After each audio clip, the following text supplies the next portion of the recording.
Hello everyone, welcome to the session. I am Tabish Abbasi and I will be your trainer throughout this journey. So let's start this session. As you can see, this is the agenda of today's session. Basically, we are going to discuss about effective speed. पिछले session में मैंने आपको relative speed के बारे में समझाया था, उससे पिछले सेशन में मैंने आपको टाइम स्पीड डिस्टेंस के बेसिक्स के बारे में समझाया था और आज हम बात करने वाले हैं इफेक्टिव स्पीड के बारे में। ओके, इफेक्टिव स्पीड किस तरीके के क्वेश्चन से डील करता है वो मैं आपको बताता हूँ। जो इस तरीके क्वेश्चन होते हैं, बोट एंड स्ट्रीम वाले जो क्वेश्चन होते हैं, इफेक्टिव स्पीड वहां पर काम में आता है। ओके, इफेक्टिव स्पीड को और बेहतर तरीके से समझने की कोशिश करते हैं। इफेक्टिव स्पीड, ओके, एक एग्जांपल लेकर मैं आपको समझाता हूँ। Let's suppose this is a river. मैंने आपको क्या बताया था, जो बोट्स एंड स्ट्रीम वाले क्वेश्चन है, स्ट्रीम बोलते हैं बेसिकली धारा को, मतलब नदी का प्रवाह, धारा, बहना। Okay, let's suppose this is a river और ये इस डायरेक्शन में फ्लो कर रही है, मतलब इसका जो प्रवाह है, इसका जो फ्लो कर रही है, ये इस डायरेक्शन में कर रही है, राइट हैंड साइड की। ओके, और लेट्स सपोज इसमें एक बोटमैन है। वो बोटमैन क्या करता है, वो बोटमैन भी इसी डायरेक्शन में फ्लो कर रहा है, मतलब पानी के साथ साथ फ्लो कर रहा है। और मैं मान लेता हूँ कि बोट की जो स्पीड है वो 8 किलोमीटर पर आवर की स्पीड है, और जो पानी फ्लो कर रहा है, जो नदी का पानी, जो नहर का जो स्ट्रीम है, वो फ्लो जो कर रही है वो 2 किलोमीटर पर आवर की स्पीड से वो फ्लो कर रही है। ओके, अब हमें ये बताना है कि भाई 1 घंटे में ये बोट कितनी दूरी तय करेगी, मतलब इसकी इफेक्टिव स्पीड क्या होगी। तो इस केस में हमेशा ध्यान रखिए, देखो 2 केस हो सकते हैं भाई, या तो ऐसा हो सकता है कि अपोजिट डायरेक्शन में वो दोनों चल रहे हो, या वो सेम डायरेक्शन में चल रहे हो। ओके, मतलब अगर पानी की डायरेक्शन ये है, पानी इस डायरेक्शन में बह रहा है और जो बोटमैन है वो भी इसी डायरेक्शन में जा रहा है, एक तो केस ये हो सकता है। और दूसरा केस ये हो सकता है कि भाई वाटर तो अपोजिट वाले में ये इस तरफ एरो का निशान आएगा। मतलब एक तो केस ये हो सकता है कि जो वाटर है वो इस डायरेक्शन में फ्लो कर रहा है और जो बोटमैन है वो वाटर के अगेंस्ट जाने की कोशिश कर रहा है, मतलब वो इधर जाना चाहता है। और सेम डायरेक्शन में क्या हो सकता है, वाटर भी इधर फ्लो कर रहा है और ये जो बोटमैन है ये भी इधर की साइड फ्लो कर रहा है। अब मैं दोनों केस आपको समझाता हूँ कि इन दोनों केस में हमारी इफेक्टिव स्पीड क्या होगी। लेट्स सपोज जो अपना सेम वाला केस है, मतलब पानी भी इसी पर्टिकुलर डायरेक्शन में जा रहा है और बोटमैन भी अपना इसी पर्टिकुलर डायरेक्शन में जा रहा है, तो उनकी इफेक्टिव स्पीड को सम कर दिया जाएगा। उनकी इफेक्टिव स्पीड क्या होगी, उनकी इफेक्टिव स्पीड हो जाएगी speed of the boat plus speed of the current which is equals to 8 + 2 which is equals to 10 kilometre per hour. Okay, मतलब अगर पानी की बहने की जो दिशा है, जो डायरेक्शन है, उसी तरफ जो बोटमैन अगर जा रहा है तो उसकी effective speed speed of the boat plus speed of the current हो जाएगी। ओके, लेकिन अब दूसरा सिनेरियो क्या हो सकता है, भाई बोट तो जो है इधर जाने की कोशिश कर रही है और जो पानी है वो इधर बह रहा है। बोट की स्पीड 8 किलोमीटर पर आवर है और जो पानी इस बार इधर बह रहा है, इधर फ्लो कर रहा है, उसकी speed let's suppose 2 kilometre per our भी मैं मान लेता हूँ। ओके, तो 8 किलोमीटर की स्पीड से तो ये बोटमैन इधर चल रहा है, 2 किलोमीटर पर आवर की स्पीड से ये पानी इधर बह रहा है, तो इनकी इफेक्टिव स्पीड इस केस में क्या होगी, speed of the boat minus speed of the current which is equals to 8 - 2 which is equals to 6 kilometre per hour. मतलब पानी उसे 2 किलोमीटर पीछे खींच कर ले आएगा। ओके, तो ये दोनों केस इसमें बनते हैं। अब यहाँ पर पिछले सेशन मैंने आपको रिलेटिव स्पीड के बारे में पढ़ाया था पिछले सेशन में, तो रिलेटिव स्पीड और इफेक्टिव स्पीड के बीच में थोड़ा सा रिलेशन है और जो कि कंफ्यूजन पैदा कर सकता है, तो मैं उसको क्लियर करना चाहता हूँ। रिलेटिव स्पीड में क्या होता है भाई, रिलेटिव स्पीड में अगर इसमें भी 2 केस हो सकते हैं, एक तो अपोजिट डायरेक्शन वाला हो सकता है और दूसरा सेम डायरेक्शन वाला हो सकता है। ओके, एक अपोजिट और एक सेम, तो एक बंदा इधर से चलेगा और दूसरा इधर से चलेगा। मतलब अगर अपोजिट डायरेक्शन है रिलेटिव स्पीड के केस में, तो हमेशा ध्यान रखिए स्पीड 1 + स्पीड 2 स्पीड ऐड होंगी, स्पीड प्लस होंगी। और अगर सेम डायरेक्शन में चल रहे हैं तो रिलेटिव स्पीड में स्पीड माइनस होगी और माइनस होगी, लेकिन इफेक्टिव स्पीड में इसका जस्ट अपोजिट है, इसका जस्ट उल्टा है। इसमें क्या होता है कि अगर अपोजिट डायरेक्शन में है तो हमारी जो इफेक्टिव स्पीड है वो सब्ट्रैक्ट, मतलब जो speed of the boat minus होगा, मतलब यहाँ पर सब्ट्रैक्शन होगा, और अगर सेम डायरेक्शन है तो प्लस होगा। अब आप इसको थोड़े से मतलब आम भाषा में मैं आपको बताता हूँ कि जब हम साइकिल पे चलते हैं, जिस तरफ की हवा ज़्यादा होती है उधर हम तेज़ी से चले जाते हैं, तो इसी तरीके से हमें हवा भी थोड़ा हमें पुश करती है तो हमारी स्पीड बढ़ जाती है। तो जाहिर सी बात है कि जब हम पानी के साथ साथ ही चलेंगे तो पानी की भी तो कुछ स्पीड होगी, वो भी हमें आगे लेकर जाएगा। तो सेम कॉन्सेप्ट है, और ये जो इसमें कन्फ्यूजन पैदा हो सकती थी वो मैंने आपको बता दी। ओके, अब यहाँ पर कुछ टर्म्स हैं जो क्वेश्चंस के अंदर यूज होती हैं, वो मैं आपको बताना चाहता हूँ। देखो, अपोजिट डायरेक्शन में, लेट्स सपोज सबसे पहले बात करते हैं कि भाई इफेक्टिव स्पीड जो है, इफेक्टिव स्पीड, उसमें क्या है, जो स्पीड ऑफ मतलब जो बोट है वो इस डायरेक्शन में बह रही है, मतलब इस तरफ जा रही है, और जो पानी की डायरेक्शन है वो भी यही है, मतलब ये सेम डायरेक्शन में है। तो इस चीज को हम क्या बोलते हैं, इस चीज को हम डाउन स्ट्रीम भी बोलते हैं, डाउन स्ट्रीम। ओके, इस चीज को, इन अल्फाज को, इन वर्ड्स को आपको ध्यान में रखना है, क्योंकि क्वेश्चंस के अंदर यही वर्ड्स इस्तेमाल होंगे। इसे हम डाउन स्ट्रीम बोलते हैं, और विद द फ्लो भी बोलते हैं, कि भाई फ्लो के साथ जो बोट है वो बह रही है, विद द फ्लो। और इसका जस्ट उल्टा क्या हो सकता है, इसका अपोजिट, अपोजिट हो सकता है कि भाई जो बोट है वो इधर जा रही है और जो पानी का फ्लो है वो इस साइड है। ओके, तो इस चीज को हम क्या बोलते हैं, ये अपोजिट हो गया ना, तो इस चीज को हम बोलते हैं अपस्ट्रीम, मतलब एक दूसरे के ये अगेंस्ट जा रहे हैं, एक दूसरे के अपोजिट जा रहे हैं, तो इसे हम अपस्ट्रीम बोलते हैं। और हम इसे एक चीज और भी बोलते हैं, अगेंस्ट द फ्लो, एक दूसरे के अगेंस्ट ये जा रहे हैं, अगेंस्ट द फ्लो। इन चीजों का आपको ध्यान रखना है, क्योंकि क्वेश्चन में सबसे ज्यादा यही अल्फाज इस्तेमाल होने वाले हैं। ओके, अब कुछ केस समझते हैं। केस 1 देखो क्या है, if two objects are travelling opposite to each other, अगर दो ऑब्जेक्ट्स, मतलब स्पीड ऑफ बोट और करंट, करंट में यहाँ पर पानी को बोल रहा हूँ, ये ध्यान रखना, इसे हम करंट भी बोल सकते हैं और वाटर भी बोल सकते हैं। तो इस तरीके से ये चीजें सारी सेम है। इफ टू ऑब्जेक्ट, अगर दो ऑब्जेक्ट, इसमें एक ऑब्जेक्ट में मान लेता हूँ कि स्पीड जो है अपनी बोट है, वो बोट हो गई ना, और दूसरा क्या है, दूसरा अपना करंट है, ये अपनी बोट हो गई और ये करंट हो गया। अब देखो इस केस में बोला क्या है, if two objects are travelling opposite to each other, अगर वो एक दूसरे के अपोजिट चल रहे हैं तो इफेक्टिव स्पीड क्या हो जाएगी, उन दोनों का डिफरेंस हो जाएगा, उन दोनों की इंडिविजुअल स्पीड का डिफरेंस हो जाएगा, मतलब speed of the boat minus speed of the current, which will be equals to, क्या हो जाएगी, अपनी इफेक्टिव स्पीड हो जाएगी इस केस में।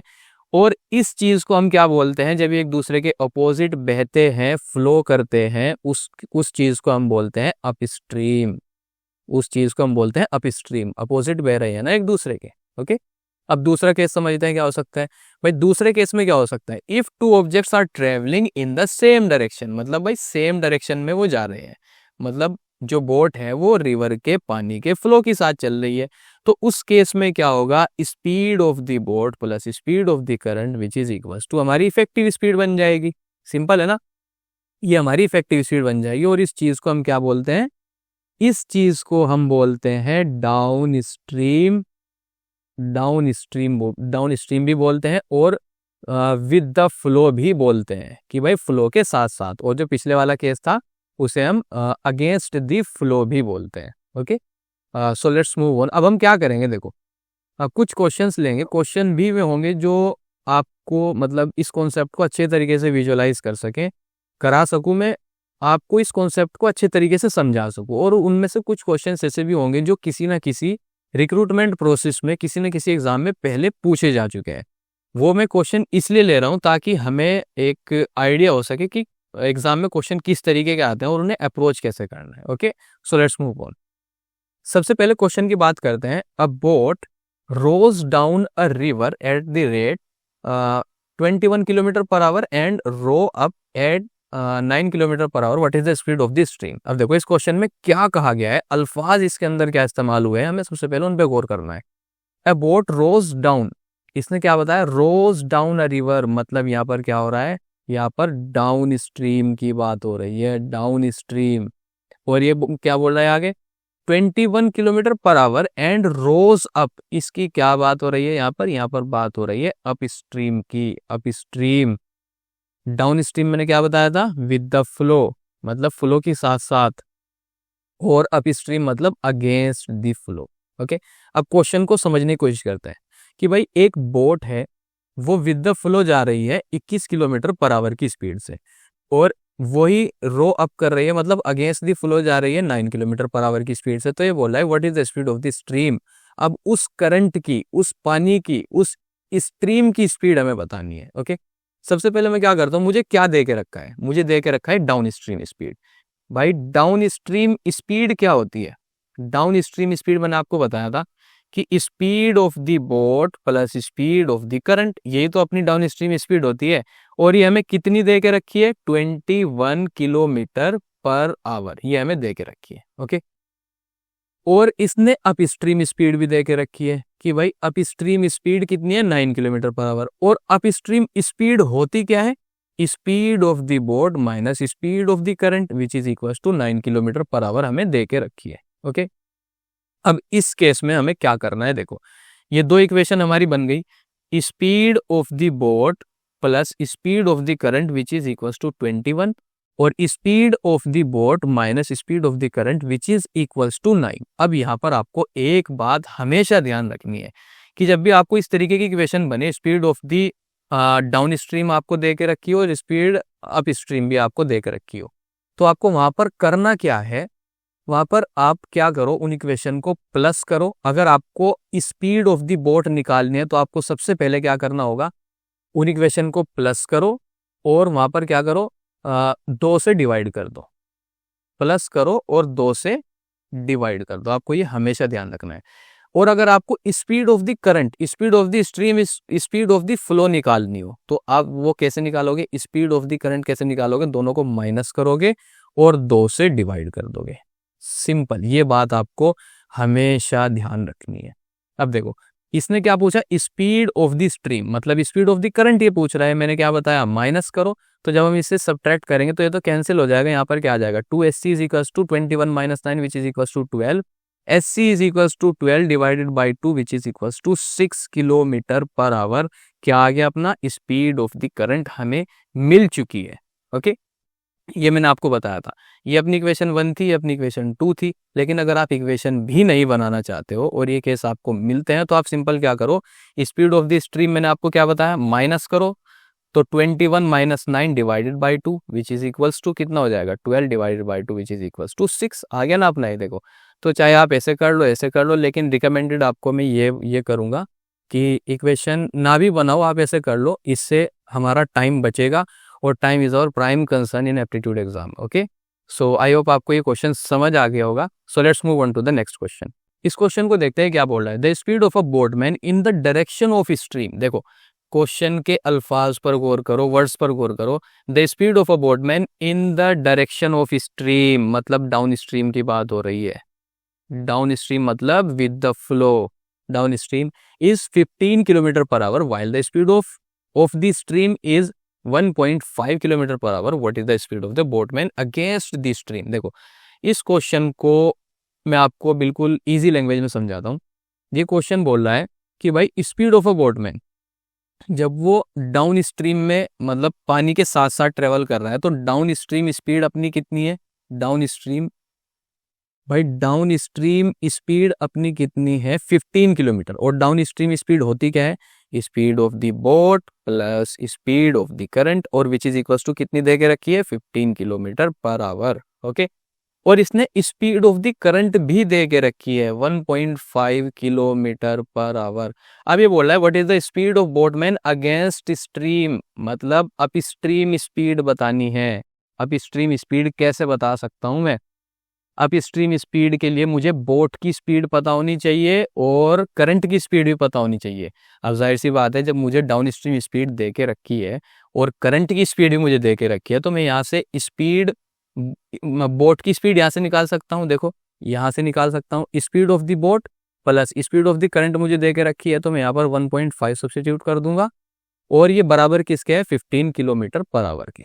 ओके, तो यहाँ से क्या आ जाएगा, देखो speed of the boat is equals to 15 minus 1.5 which is equals to कितना हो जाएगा, 13.5 किलोमीटर पर आवर। ओके, देखो स्पीड ऑफ द बोट मुझे पता चल चुकी है, स्पीड डाउन स्ट्रीम स्पीड तो दे के ही रखी थी।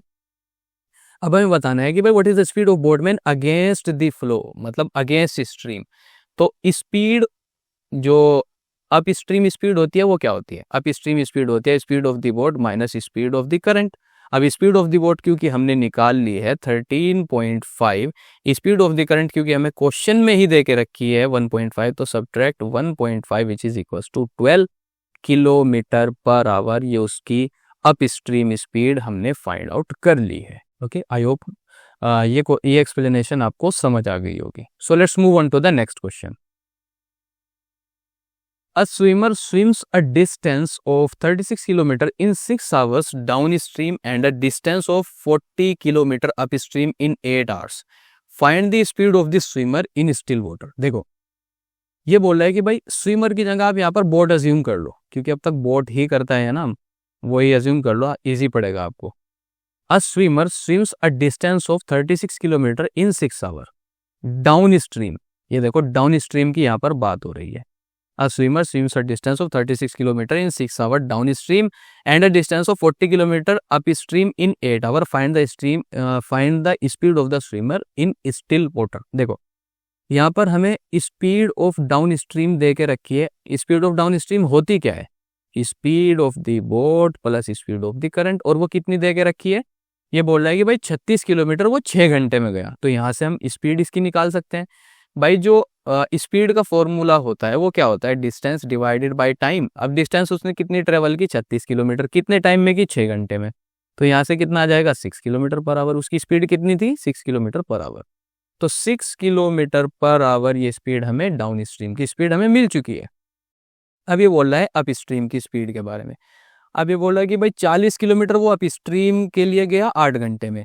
तो अप स्ट्रीम की स्पीड हमारी क्या होती है? Speed of the boat minus speed of current. तो ये बराबर कितने के हो जाएगी? 40 डिवाइडेड बाई 8। वही स्पीड निकाल रहा हूँ मैं जो मैंने यहाँ पर निकाली है, तो ये आ जाएगी 5 kilometre per hour. Okay, find the. अब ये बोल रहा है देखो स्पीड ऑफ डाउन स्ट्रीम भी हमें मिल चुकी है, स्पीड ऑफ अप स्ट्रीम भी हमें मिल चुकी है। अब बोल रहा है कि भाई find the speed of swimmer in still water.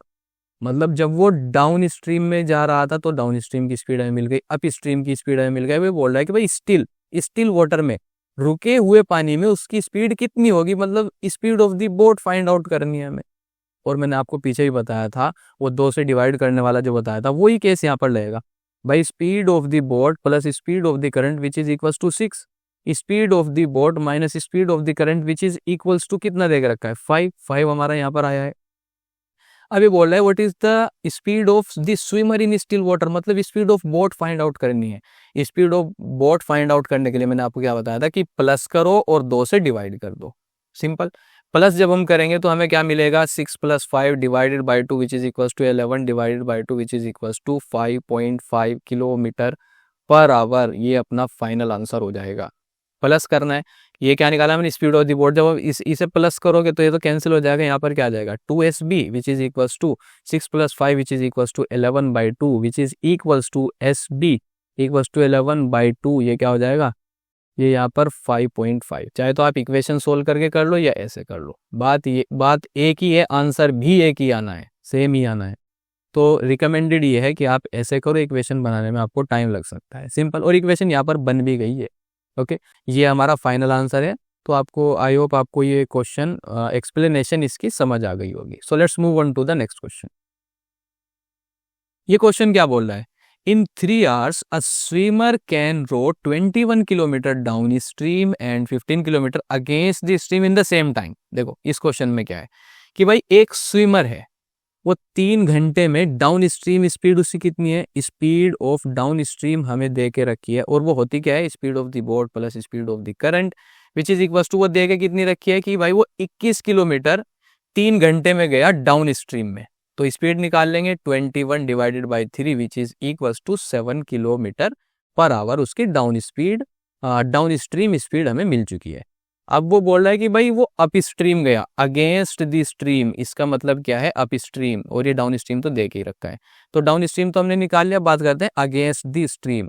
तो वो अगेंस्ट द स्ट्रीम जब उसने तैरना शुरू किया तो उसने क्या किया? 15 किलोमीटर ही सिर्फ वो तैर पाया इन द सेम टाइम, मतलब 3 घंटे में। तो स्पीड ऑफ अप स्ट्रीम अपने को कितनी मिल जाएगी? Speed of the boat minus speed of the current which is equals to कितनी दे के रखी है? 15 किलोमीटर वो तैर पाया और 3 घंटे उसे लगे, तो यहाँ पर स्पीड कितनी आ जाएगी, 5 किलोमीटर पर आवर की उसकी अप स्ट्रीम स्पीड हमें मिल चुकी है। अब हमें करना क्या है, find the speed of the stream, मतलब उस स्ट्रीम की, उस पानी की स्पीड हमें बतानी है। Okay, find the speed of the stream. तो इस केस में हम क्या करेंगे, देखो यहाँ पर भी वही सेम इक्वेशन बन रही है, speed of the boat plus speed of the current which is equals to 7, speed of the boat minus speed of the current which is equals to 5।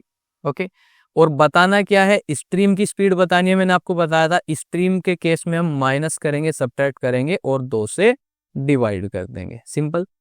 और अगर आप ऐसे नहीं करना चाहते हो तो इक्वेशन से भी वही काम होगा।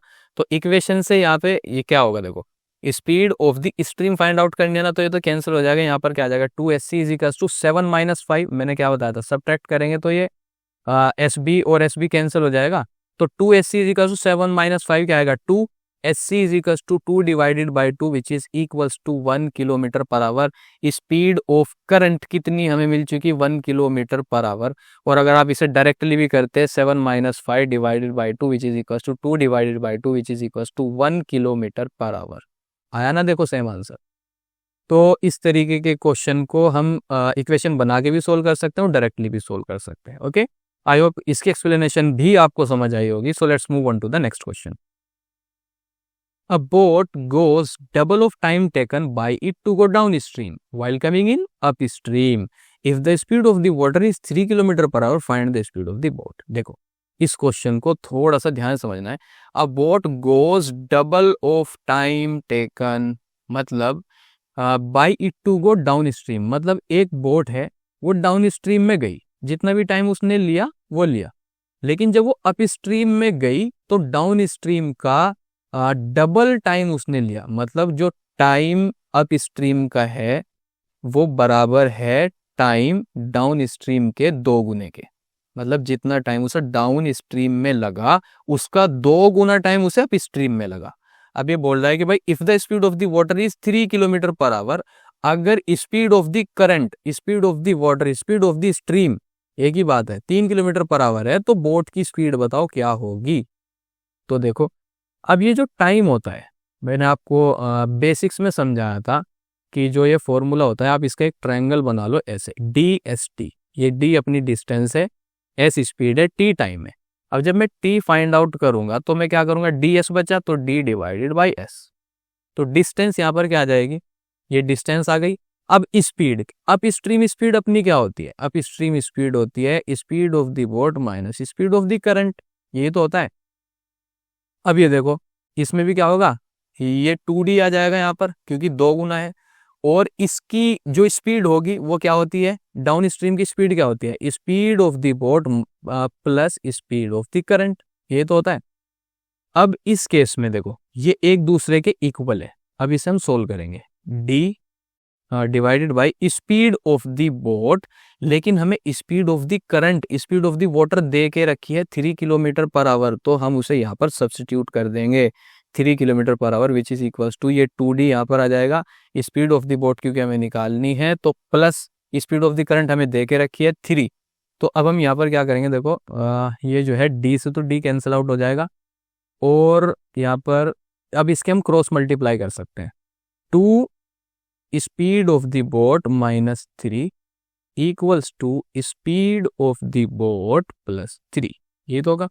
अब 2 इसके साथ इसमें मल्टीप्लाई करेंगे तो ये क्या आ जाएगा, 2SB minus 6 which is equals to SB plus 3, ये हो गया। अब देखो ये जो 2SB है, 2SB और SB इसे हम इधर लेकर आएंगे तो यहाँ पर सिंपल क्या बचेगा, SB, ये कैंसिल हो जाएगा इधर आकर, माइनस में है ना तो इसमें सब्ट्रैक्ट हो जाएगा, तो SB बचेगा। और ये 6 माइनस 6 इधर जाकर ये प्लस हो जाएगा, तो माइनस 6 इधर जाकर जब प्लस होगा 6 हो जाएगा, 6 plus 3 which is equal to 9, और यही अपनी बोट की स्पीड हमें मिल चुकी है। This is the final answer of this question. So let's move on to the next question.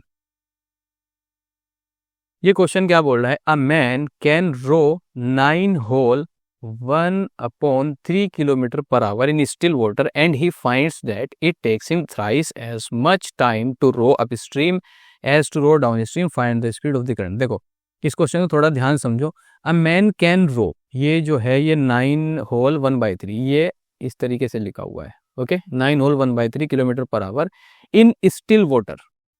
Still water, इसका मतलब ये क्या है, ये स्पीड ऑफ द बोट है। अब देखो ये मैं कैसे पता लगाता हूँ कि ये स्पीड ऑफ द बोट है, ये क्या है। अब आप एक बात बताओ, ये खुद बोल रहा है question, a man can row 9 whole 1/3 kilometre per hour in still water. Still water का मतलब क्या होता है, पानी होता है ठहरा हुआ, जो बह ना रहा हो, जो मतलब स्थिर हो, जिसका फ्लो ना हो। अब उसमें ये बोल रहा है कि भाई एक आदमी है, वो 9 होल 1/3 किलोमीटर पर आवर की स्पीड से चल रहा है, तो इसका मतलब वो स्पीड ऑफ द बोट, पानी का तो उसमें कोई दखल नहीं है, पानी तो बिल्कुल ठहरा हुआ है, तो वो स्पीड ऑफ द बोट हो गई। Okay, and he finds that it takes him thrice as much time to row up stream as to row down stream. मतलब जो टाइम उसे अप स्ट्रीम में लग रहा है, सॉरी, जो टाइम उसे ये मान लेते हैं कि वो 3 गुना लग रहा है डाउन स्ट्रीम का। बात एक ही है, जो टाइम उसे अप स्ट्रीम में लग रहा है वो बराबर है 3 गुना टाइम ऑफ डाउन स्ट्रीम का। यहाँ पर इसने बताया कि थ्राइस, वो बता रहा है ना, ही फाइंड्स दैट, उसने फाइंड किया कि उसे 3 गुना टाइम ज्यादा लग रहा है अप स्ट्रीम में या डाउन स्ट्रीम के मुकाबले। Okay, find the speed of the current, अब हमें स्पीड ऑफ द करंट बतानी है। ओके, तो टाइम को जो अप स्ट्रीम का टाइम में निकालू, सबसे पहले वो क्या हो जाएगा, डिस्टेंस डिवाइडेड बाय वही वाला फॉर्मूला जो मैंने आपको बताया अभी ट्रायंगल में समझाया था अभी पीछे। तो distance divided by up stream की स्पीड क्या होती है, speed of the boat minus speed of current. Okay, और इधर भी हम करते हैं, ये क्या हो जाएगा 3D, क्योंकि 3 गुना लग रहा है, कंपेरिजन कराना हमने इसका। तो speed of the down stream क्या होती है, speed of the boat plus speed of the current, ये तो होती है। अब हम यहाँ पर देखो क्या करेंगे, D speed of the boat. अब यहाँ पर स्पीड ऑफ द बोट क्योंकि हमें देकर रखी है, स्पीड ऑफ द बोट क्या है, और अब हम इससे क्या करेंगे, ये मिक्स फ्रैक्शन में है, हम इसे नॉर्मल फ्रैक्शन में करते हैं।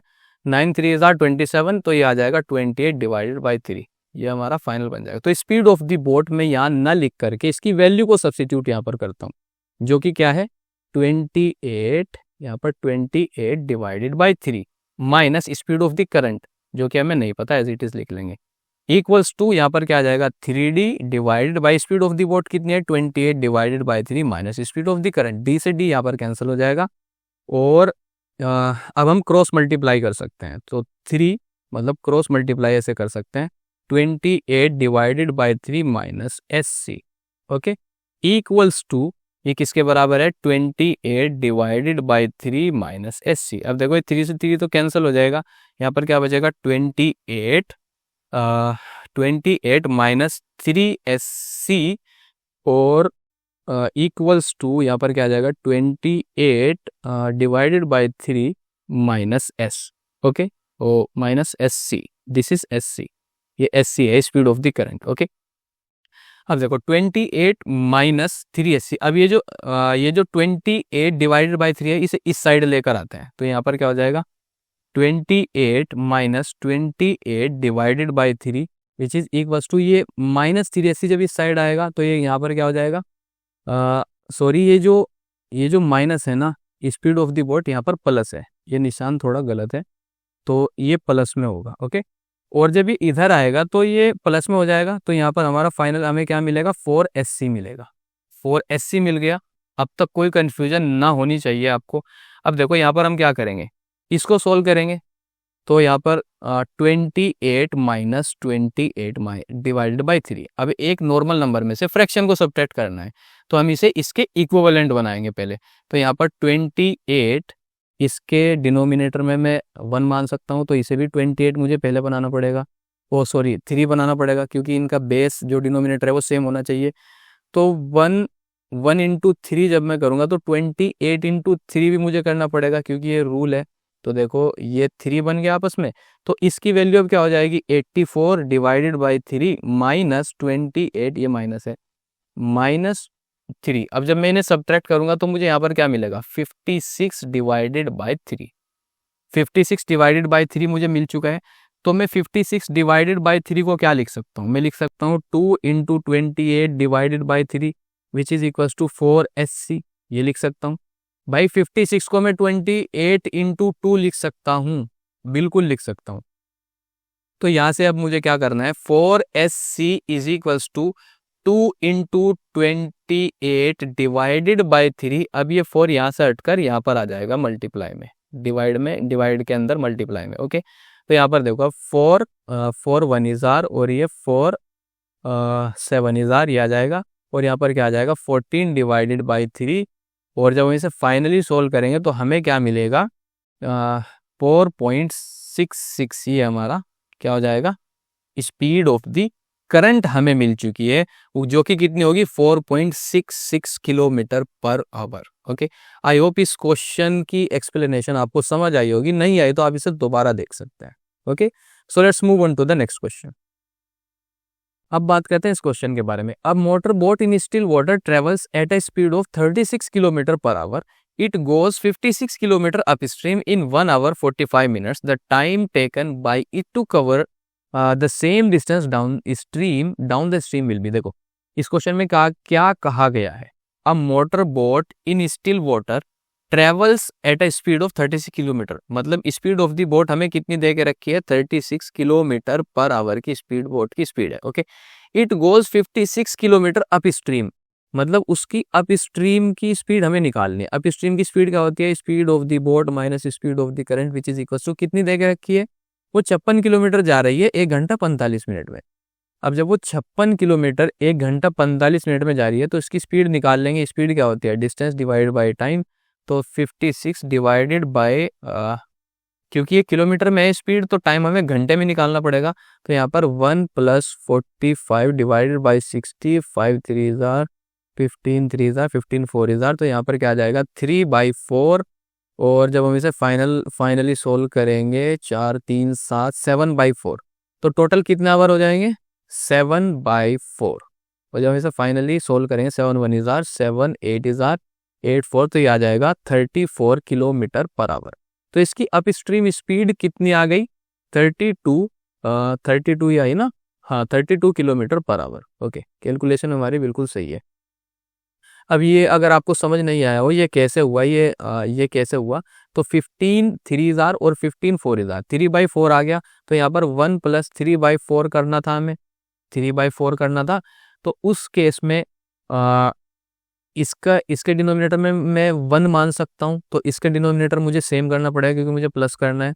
तो 1 × 4, तो ऊपर भी मुझे मल्टीप्लाई करनी पड़ेगी। और यहाँ पर क्या आ जाएगा 3/4। तो ये कितना हो गया 4 divide by 4 + 3/4, 4 + 3 which is equal to 7/4। ये इस तरीके से आया। ओके, अब यहाँ पर देखो 32 किलोमीटर पर आवर ये स्पीड ऑफ अप स्ट्रीम हमें मिल चुकी है। It goes the time taken by to cover same distance downstream will be. मतलब हमें ये बताना है कि time taken by it to cover the same distance cover करने के लिए डाउन स्ट्रीम में उसे कितना टाइम लगेगा। ओके, अब हमें सिंपल ये बताना है। अब देखो स्पीड जो डाउन स्ट्रीम स्पीड होती है वो क्या होती है, डाउन स्ट्रीम स्पीड अपनी होती है speed of the boat plus speed of the current. ये अपनी डाउन स्ट्रीम स्पीड होती है। और हमें बताना क्या है कितना टाइम उसे लगेगा। अब देखो बोट की स्पीड मुझे पता है, अब डाउन स्ट्रीम मुझे बताने के लिए मुझे एक तो करंट की स्पीड पता होनी चाहिए और मुझे उस बोट की स्पीड पता होनी चाहिए।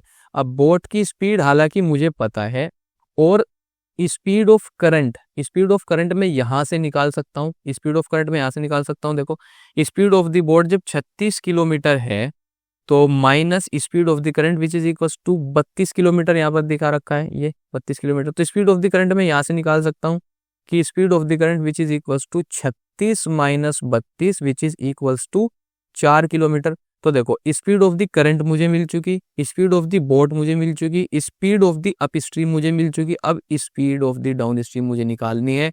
वो कैसे निकलेगी, speed of the boat plus speed of the current. Okay, अब स्पीड ऑफ द बोट कितनी है 36 किलोमीटर, और जो स्पीड ऑफ द करंट है वो कितनी आई 4 किलोमीटर।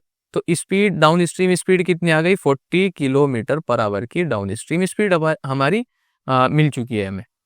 अब हमें ये बताना है कि भाई 56 किलोमीटर सेम डिस्टेंस बोला है ना उसने कि सेम डिस्टेंस डाउन स्ट्रीम में अगर वो तय करे तो उसे कितना टाइम लगेगा। तो simple distance divided by speed, इसे सोल्व कर लेंगे। यहाँ पर क्या आ जाएगा 4 10 जार और 4 14 जार और यहाँ पर 2 5 इज़ार 2 7 इज़ार, तो 7/5 आवर्स उसे लगेंगे 56 किलोमीटर की डिस्टेंस को स्पीड से 40 की स्पीड से ट्रेवल करने के लिए उसे 7/5 आवर लगेंगे। ये बात तो आ गई 5 मतलब ये आवर में आ गई यूनिट। अब हम इसे मिनट में करते हैं। 7/5 इंटू 60 कर देंगे और ये 12 टाइम्स इसे डिवाइड कर देगा और यहाँ पर 12 7 इज़ार, ये आ जाएगा 84 मिनट। इसे टोटल कितने मिनट लगेंगे डाउन स्ट्रीम को मतलब डाउन स्ट्रीम करने के लिए 84 मिनट, जो कि होते हैं 1 hour 24 minute. Okay, that's it for this video. जाने से पहले मैं आपको एक बात और बताना चाहता हूँ। अगर आप इस वीडियो को, इस सेशन को यूट्यूब ऐप पर देख रहे हो तो मैं आपको हाईली रिकमेंड करूँगा कि प्ले स्टोर पर जाओ और मास्टर एप्टीट्यूड को डाउनलोड करो। ये एप्लीकेशन फ़िलहाल प्ले स्टोर पर है, मतलब सिर्फ एंड्रॉयड यूज़र के लिए है।